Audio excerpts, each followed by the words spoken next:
Kur doli nga burgu, Fatosmano dihet që u bë kryeminist, në 2001 i pati edhe divorcin me bashkëshortën, ish bashkëshortën Regjinë, që pastaj jetoi me derisa ndroi jetë me Gjoanën.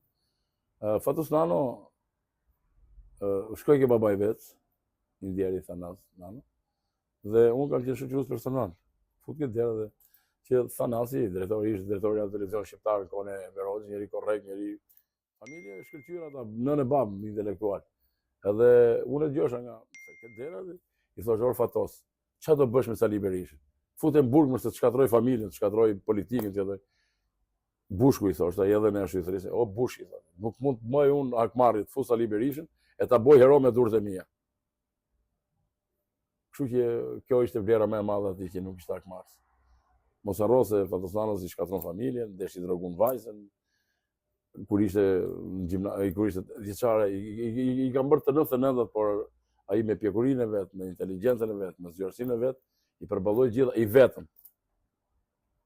Edhe në parti i vetëm, edhe gjithë kundërshtarët gjithë ne.